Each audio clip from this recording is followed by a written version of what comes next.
Bismillahirrahmanirrahim. Assalamualaikum warahmatullahi wabarakatuh. Bagaimana kabarnya hari ini? Mudah-mudahan semua dalam keadaan sehat dan semangat, serta jangan lupa bahagia selalu. Di kesempatan yang baik ini, saya akan mencoba berbagi tentang sejuta sumber belajar. Marilah kita coba melihat apakah itu sumber belajar. Sebagai ilustrasi, ada seorang pelajar, ada seorang siswa yang prestasi mata pelajaran bahasa Inggrisnya di pelajar A dan B selalu di bawah prestasi pelajar C. Ini sebagai contoh misalnya ya di pelajaran bahasa Inggris seperti itu. Pelajar A dan B biasanya ketika mereka belajar itu hanya belajar dari bahan atau materi atau sumber-sumber yang diberikan oleh Bapak Ibu guru. Seperti ya dari gurunya, catatan-catatan dari guru, dari buku paket atau LKS, atau buku-buku yang ada di perpustakaan saja gitu. Sementara pelajar C selain dari catatan dari guru, dari buku yang ada di perpus, dari LKS, itu pelajar C ini menggunakan atau mencari sumber-sumber belajar dari yang lainnya. Ada yang di sekitar lingkungan atau ya ada yang media online dan sebagainya.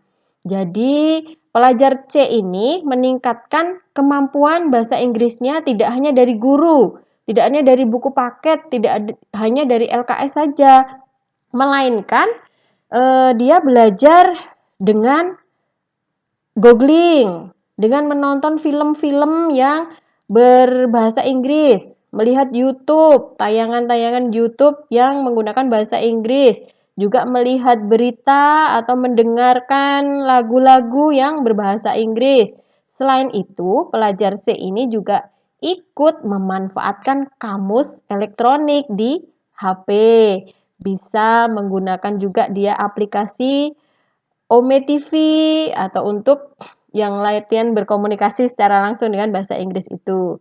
Oke, selanjutnya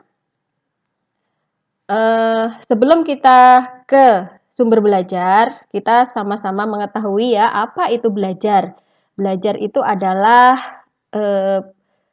apa yang dilakukan setiap individu untuk mendapatkan perubahan tingkah laku, baik dalam bentuk pengetahuan, keterampilan, sikap, dan nilai positif sebagai pengalaman dari berbagai materi yang telah dipelajari. Seperti itu. Mungkin sudah bisa mencerna semua ya, insya Allah sudah paham apa itu belajar. Selanjutnya, apa itu sumber belajar? Ada beberapa teori yang menyampaikan. Nah, dari beberapa teori bisa disimpulkan bahwa yang dimaksud dengan sumber belajar adalah segala sesuatu yang berasal dari luar diri individu atau dari luar diri seseorang yang dapat memungkinkan terjadinya proses belajar. Seperti itu. Orang jadi tahu apa yang sebelumnya belum dia tahu. Nah, itulah sumber belajar. Maksud dari sumber belajar itu tadi. Selanjutnya, sumber belajar itu banyak sekali bentuknya ya.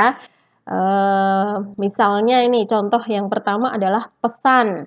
Pesan itu apa maksudnya? Apakah pesan seperti yang ada di WA atau mungkin dulu yang zaman dulu adalah SMS? Ya, bukan yang seperti itu juga. Contohnya nih misalnya kita membaca sebuah cerita rakyat, dongeng atau buku novel, cerpen seperti itu.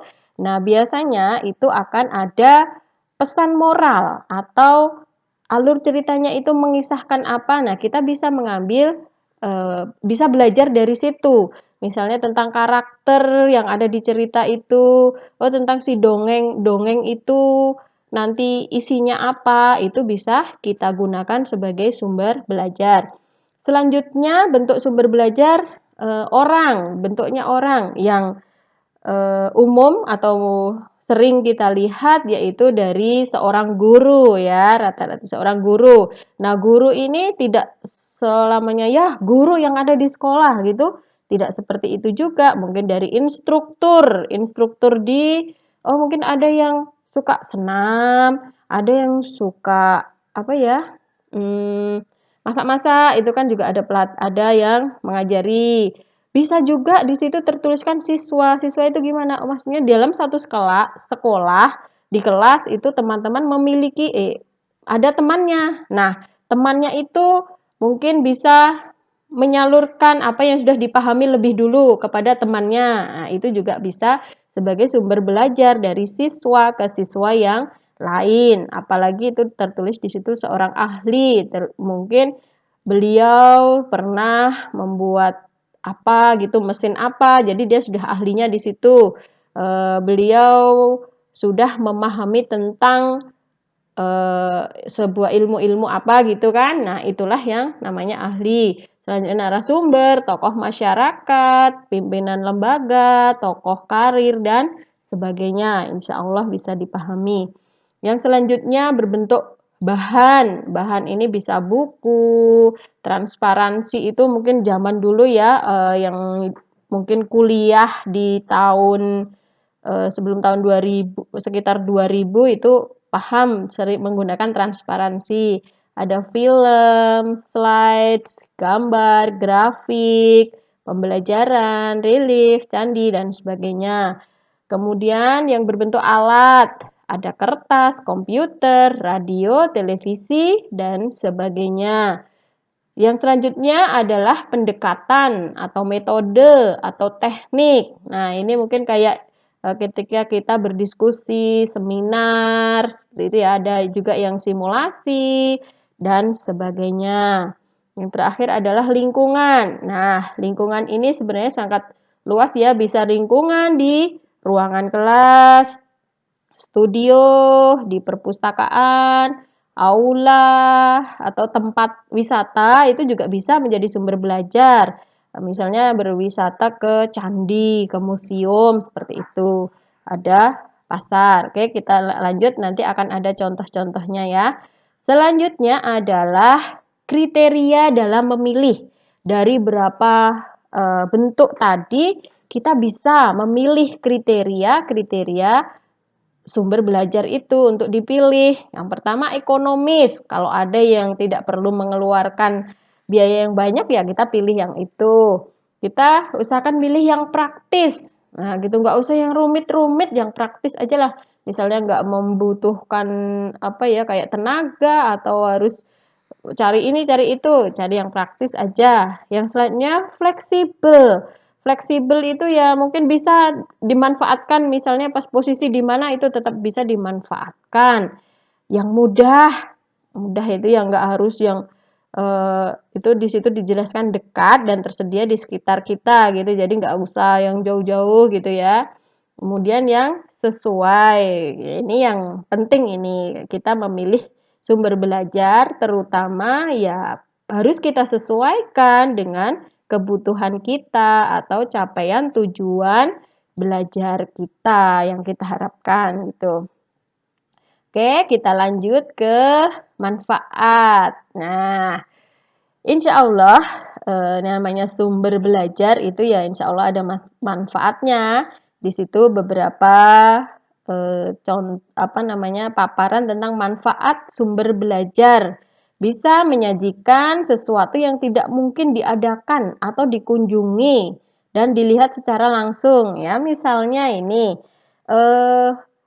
seorang guru sejarah ingin menunjukkan candi Borobudur atau candi Prambanan. Nah, padahal sekolahnya itu ada di luar Jawa. Nah, itu bisa menggunakan sumber belajar yang berupa gambar atau foto atau video seperti itu. Kemudian sumber belajar dapat memberikan informasi yang akurat dan terbaru di media televisi atau media online. Insya Allah itu biasanya akan disajikan berita-berita yang up to date ya.